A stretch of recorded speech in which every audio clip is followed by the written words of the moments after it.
Olá, de volta com as aulas, inicio cumprimentando os alunos do sexto período matutino. Então vamos continuar com o nosso conteúdo. Na última aula nós tratamos da ação trabalhista e das condições da ação, finalizando com a teoria da asserção. Hoje nós vamos estudar os pressupostos processuais. O que vem a ser os pressupostos processuais? São as condições para a existência e validade de uma relação jurídica processual, correto? Iniciaremos com o estudo da ideia de processo. Processo é um caminho para se efetivar a jurisdição. É uma ligação entre a ação, que é o direito do cidadão de obter a tutela jurisdicional do Estado, e a jurisdição, que é o poder dever do Estado de solucionar os conflitos, as controvérsias existentes.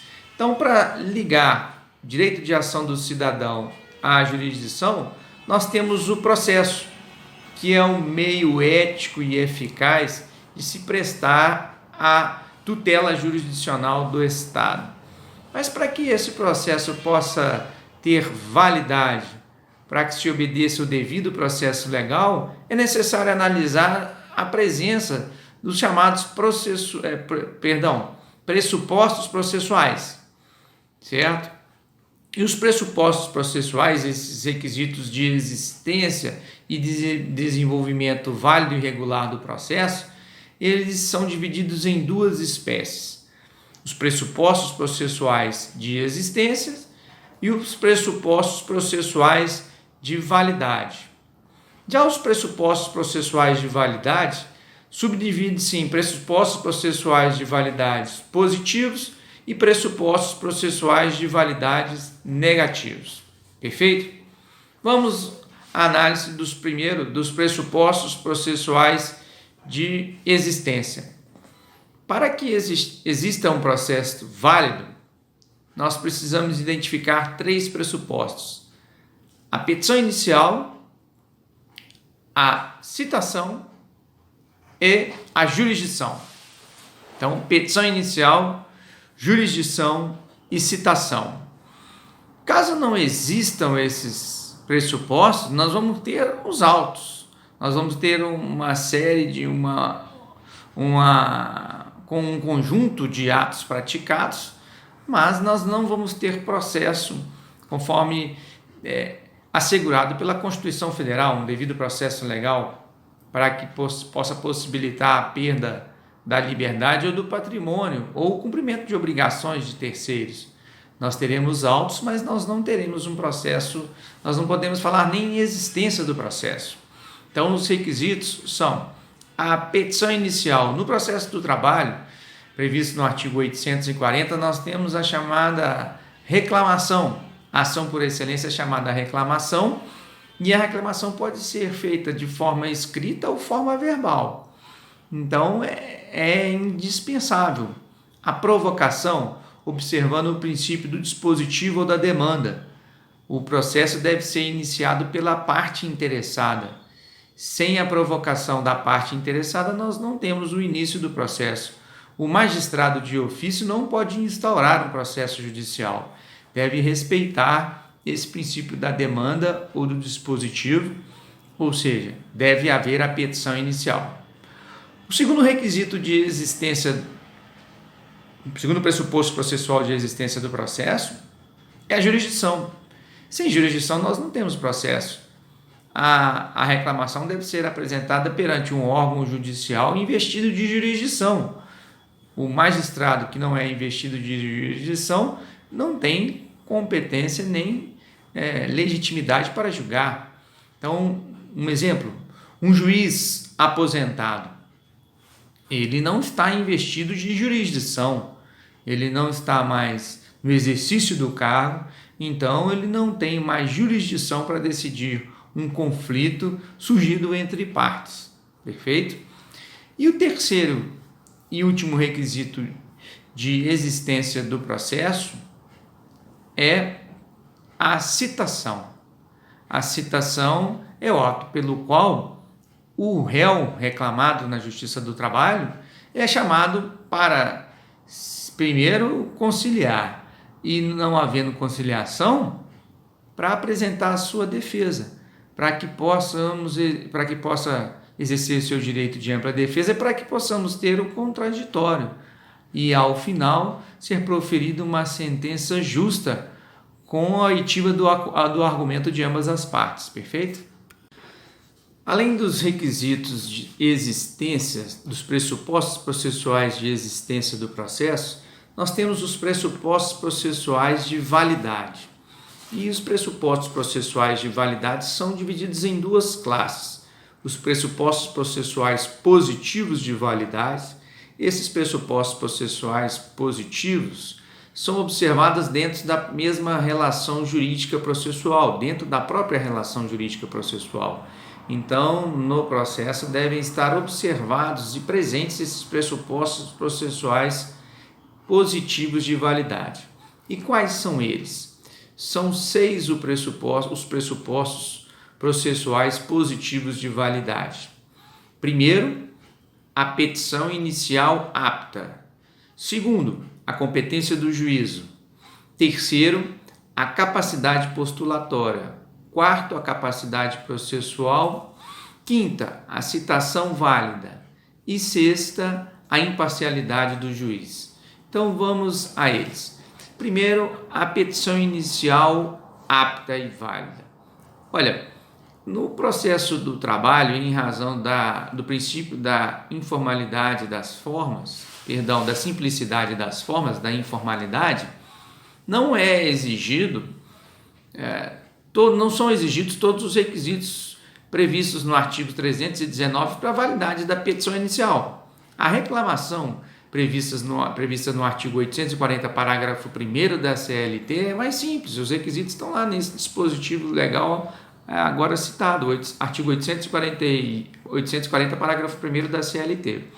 A petição inicial trabalhista ou a reclamação escrita trabalhista deve ter o juízo a quem é dirigida a reclamação, a qualificação das partes, a breve exposição dos fatos que resulte o litígio, o dissídio, o pedido, que deve ser certo, determinado e com indicação do valor, a data e a assinatura do reclamante ou do seu representante. Logo, preenchidos esses requisitos previstos no artigo 840, parágrafo 1º da CLT, a reclamação já está preenchida, até porque ela é menos formal do que o processo civil em razão do jus postulante que é conferido às partes, previsto no artigo 791 da CLT. Então, a CLT teve a intenção de simplificar, permitindo ao trabalhador reclamar diretamente na Justiça do Trabalho, perante a Justiça do Trabalho. E até por esse motivo, o processo do trabalho é menos formal. Então, o primeiro pressuposto processual de validade é a petição inicial apta. O segundo é a competência do juízo. Logo, nós estudamos a matéria de competência material da Justiça do Trabalho, competência em razão da pessoa, competência funcional. Então, o segundo requisito, a reclamação deve ser proposta perante o juízo competente. E aqui nós estamos tratando da competência absoluta. A competência em razão do lugar é uma competência, ela é relativa. Então, caso a ação seja proposta perante uma vara do trabalho que não é competente, não há problema, e aí a parte reclamada poderá arguir exceção de incompetência, mas mesmo assim está preenchido o requisito da competência do juízo. Quando se trata do requisito da competência do juízo, é essencial que seja proposto perante um juízo competente, mas considerando-se a competência absoluta, a competência em razão da matéria, em razão da pessoa ou a competência funcional. Perfeito? O terceiro requisito o terceiro pressuposto processual positivo de validade é a capacidade postulatória. A capacidade postulatória, que segundo o artigo 103 do CPC, no processo civil, ela é somente são detentores da capacidade postulatória os advogados, os defensores públicos e os membros do Ministério Público. Então, a parte não pode demandar sozinha perante a Justiça Civil, salvo o juizado especial nas causas de até 20 salários mínimos. Na Justiça do Trabalho, o artigo 791 confere às partes litigantes o que nós chamamos de jus postulante, o direito de postular diretamente sem a necessidade de assistência de um advogado. Então, as partes possuem perante a Justiça do Trabalho, as partes reclamante e reclamado, empregado e empregador, o jus postulante, o direito de postular diretamente perante a Justiça do Trabalho. Porém, esse direito de postular diretamente, essa capacidade postulatória, ela não é ilimitada. A súmula 425 do TST já pacificou o entendimento. Não é permitido o jus postulante no mandado de segurança, nas ações rescisórias que são propostas perante os TRTs e em nenhum recurso ou nenhuma ação originária proposta perante o TST. Perante o TST, somente com assistência de advogado, não vigorando, portanto, o jus postulante diretamente às partes empregadas e empregadores. Também a competência ampliada da Justiça do Trabalho, que estendeu a competência lá do artigo 114 da Constituição Federal, através da Emenda Constitucional 45 de dezembro de 2014, nessas ações da competência ampliada, que não se tratam de ações em que decorra uma discussão sobre relação de emprego, também não vigora o jus postulante. Neste caso, as partes devem estar assistidas de advogado. Outro pressuposto processual positivo de validade, que não pode ser confundido com o que nós acabamos de comentar, é a capacidade processual. Capacidade postulatória é a capacidade de postular em juízo diretamente. Agora, a capacidade processual, a capacidade da parte vir diretamente por si só em juízo. Ou seja, as pessoas que são incapazes, elas podem até ter capacidade postulatória, podem postular sem advogado, mas não podem vir diretamente, precisam da assistência dos seus representantes legais. Então, imaginemos um trabalhador menor de 18 anos, na idade de 14 anos se aprendiz, ou 16, até 18 anos. Ele tem a capacidade postulatória, pode demandar perante a Justiça do Trabalho sem a assistência do advogado. Porém, como ele ainda não atingiu a capacidade civil, ele não pode agir sozinho, ele vai precisar da assistência do seu representante legal. Então, para constituir um advogado para propor uma reclamação trabalhista, esse trabalhador de 17 anos de idade, por exemplo, ele deve estar assistido por seu representante legal, por seu pai, por sua mãe ou por seu tutor, sob pena de não preenchimento desse pressuposto processual de validade, que é a capacidade processual. Perfeito? O próximo pressuposto processual de validade, pressuposto positivo, é a citação válida. Nós sabemos que a citação perante a Justiça do Trabalho ela é feita pelos Correios, nos termos da regra prevista no artigo 841, parágrafo 1º da CLT. Então, a citação na Justiça do Trabalho é chamada até de notificação inicial. Ela não é feita por oficial de justiça, salvo naquelas hipóteses dos locais que não são servidos pelo Correio, como no meio rural. Mas, no meio urbano, a citação é enviada pelo Correio, em registro postal com franquia, então com AR, E qualquer pessoa que receba essa correspondência no endereço do reclamado, a citação é considerada como válida. Então, não é necessário citar o diretor da empresa, o sócio-gerente de uma empresa por cota de responsabilidade limitada. Qualquer pessoa que receba a correspondência, a notificação e assine o AR, a citação é válida. Mas pode ser o pessoal da portaria, o porteiro, pode ser auxiliar de serviços gerais, o faxineiro, sim, mas eles não têm poderes delegados pelo sócio-gerente, pelo diretor da empresa. Presumidamente tem sim. Entende a jurisprudência trabalhista que se a pessoa que está na portaria, ela é a pessoa que recebe a correspondência, ela foi colocada ali ou foi admitida e colocada naquela função pelo diretor da empresa, pelo sócio-gerente. Então, ele seria um representante tácito do diretor da empresa, um representante tácito do sócio-gerente da empresa. Então, a citação recebida por esse funcionário, esse empregado, perdão, produz todos os efeitos. Inclusive nos condomínios, a citação não precisa ser no apartamento e nem na sala. A correspondência entregue ao porteiro tem o efeito de citação válida. Então, o síndico deve estar atento para orientar os empregados do condomínio que recebida a correspondência entregar imediatamente ao condômino, sob pena de considerar a citação válida do condômino ser revel ao não comparecer numa audiência para a qual foi notificado. E por último, o último requisito positivo, o último pressuposto processual positivo de validade é a imparcialidade do juiz. O processo deve ser julgado por um juiz imparcial e as hipóteses de impedimento e suspeição do juiz, do magistrado, estão lá previstas no artigo 144, as hipóteses de impedimento, e artigo 145, as hipóteses de suspeição do CPC, de aplicação subsidiária ao processo do trabalho. Perfeito? Além dos pressupostos processuais positivos de validade, nós temos os pressupostos processuais negativos de validade. Esses pressupostos processuais, eles são identificados fora da relação jurídica processual, ou seja, fora desse processo que está sendo analisado. E como dito, são pressupostos negativos, eles não podem acontecer. Se acontecido, o processo fica com vício, então ele não pode ser julgado, não pode ser analisado o mérito do processo. E quais são esses pressupostos processuais negativos de validade? O primeiro deles é a litispendência.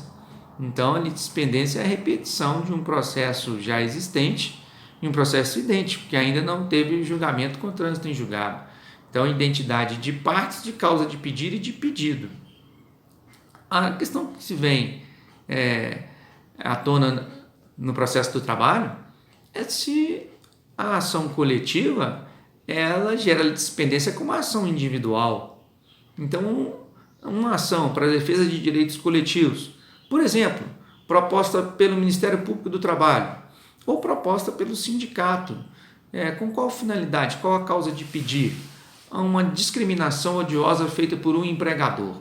Então, o empregador ele não contrata, não admite empregadas mulheres na idade entre 18 a 40 anos.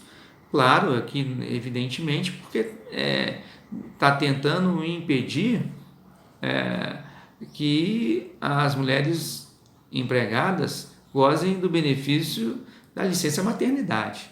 Só que esse tipo de discriminação ela não é permitida por lei.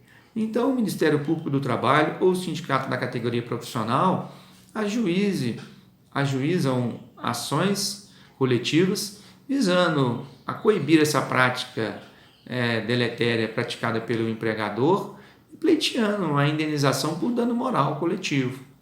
Não impede a uma trabalhadora que teve negada a contratação, que tenha sido excluída no processo seletivo e em razão dessa discriminação, não impede que essa trabalhadora ajuize uma ação individual, pleiteando mesmo a indenização por dano moral.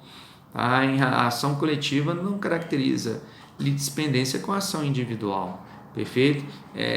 Essa questão já está decidida pela jurisprudência trabalhista, o entendimento dominante da jurisprudência do TST, aplicando analogicamente o artigo 104 do Código de Defesa e Proteção do Consumidor, a Lei 8.078. O artigo 104 já estabelece que nas ações coletivas de defesa dos consumidores não geram litispendência com as ações individuais. Então, como a defesa dos direitos dos consumidores aproxima da defesa dos direitos dos trabalhadores, a jurisprudência trabalhista dominante do TST já é no sentido de que não gera litispendência entre a ação coletiva e a ação individual. O segundo requisito negativo de validade é a coisa julgada. Tudo que nós falamos pela litispendência aplica-se também à coisa julgada. Se já há uma ação decidida, se já há um processo posterior com decisão e com trânsito em julgado, então, por evidente, nós não podemos repetir essa ação, essa reclamação novamente na Justiça do Trabalho. E lembrando que o acordo, ele tem efeito de coisa julgada. E o acordo em que consta em seus termos que o reclamante dá quitação pelo objeto do pedido e pelo extinto contrato de trabalho, impede o ajuizamento de toda e qualquer reclamação posterior, não só com relação aos pedidos que constavam na reclamação anterior, mas para pleitear toda e qualquer parcela trabalhista ou civil decorrente do contrato de trabalho que se encerrou. Perfeito? Um terceiro requisito, terceiro pressuposto processual negativo de validade, então que não pode ocorrer, é a convenção de arbitragem. A convenção de arbitragem, ela existente também é considerada como um requisito negativo de validade. Pressuposto processual negativo de validade. Porém, a convenção de arbitragem, há uma polêmica, uma controvérsia sobre a sua aplicação aos dissídios individuais, às reclamações individuais. É pacífica a sua aplicação nos dissídios coletivos, mas nos dissídios individuais a sua aplicação não é pacífica. A Lei 13.467 inseriu na CLT o artigo 507-A, para estabelecer que o empregado que receba um salário igual ou superior ao dobro do teto dos benefícios pagos pela Previdência Social, ele pode, é válida a instituição de convenção de arbitragem nesse tipo de relação de dissídio individual.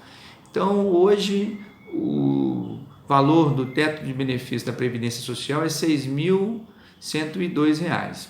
Então, um empregado que tenha recebido um salário igual ou acima do dobro, R$ 12.202, a convenção de arbitragem feita para solucionar um dissídio individual seria válido segundo a regra do artigo 507-A da CLT, que foi inserida pela reforma trabalhista.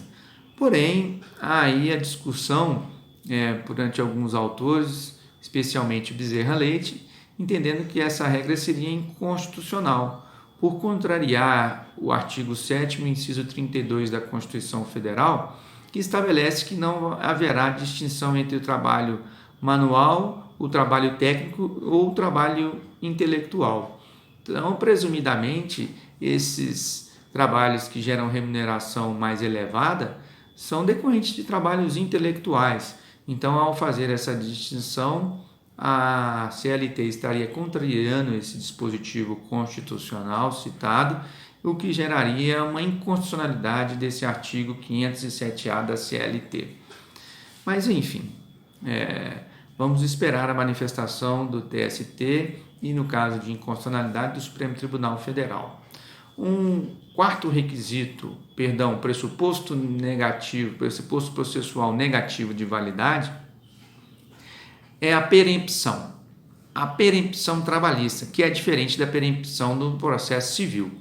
A perempção prevista no processo civil, no artigo 486, parágrafo 3º do CPC, abandonar o processo, permitindo o seu arquivamento por parte do autor, abandonar o processo, permitindo o seu arquivamento por mais de 3 vezes, causa perempção. Essa não é aplicável ao processo do trabalho.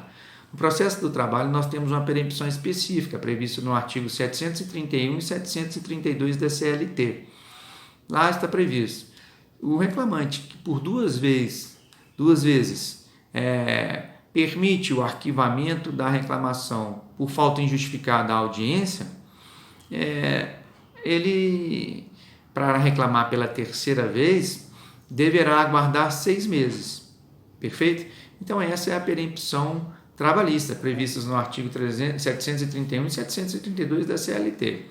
Primeira reclamação arquivada por ausência do reclamante. Ele pode propor uma segunda vez. A segunda reclamação arquivada por ausência do reclamante à audiência, então ele pode propor uma terceira vez, mas ele vai ter que aguardar 6 meses. entre a data do arquivamento da segunda reclamação e a propositura da terceira reclamação trabalhista. A perempção é um pressuposto processual negativo de validade.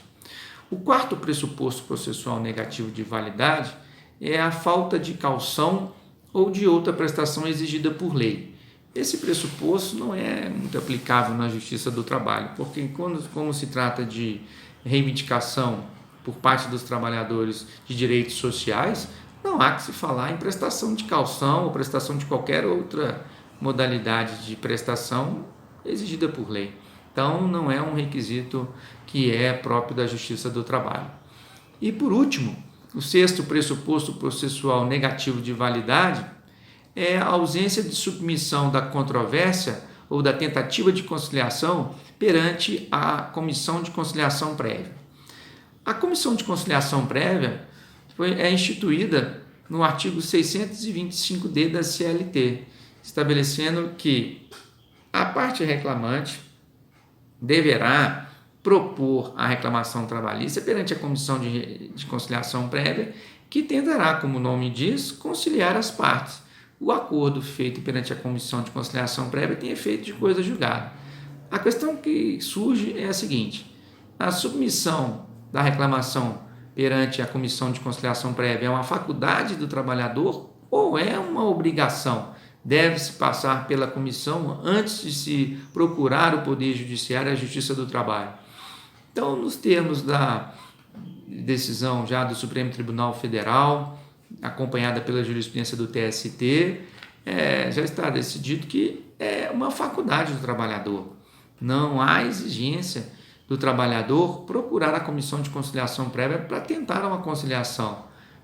A toda evidência, ele pode procurar logo o Poder Judiciário e a Justiça do Trabalho, propondo uma reclamação trabalhista, sem passar pela Comissão de Conciliação Prévia. Até porque o processo do trabalho tem como primeira finalidade a conciliação. E o primeiro ato a ser praticado pelo juiz do trabalho na audiência, antes de colher a defesa, é a tentativa de conciliação das partes. Perfeito? Então, apesar de mencionado, não caracteriza um pressuposto processual negativo. Então, está aí a análise dos pressupostos processuais de existência e desenvolvimento válido e regular do processo. Um abraço e até a próxima aula.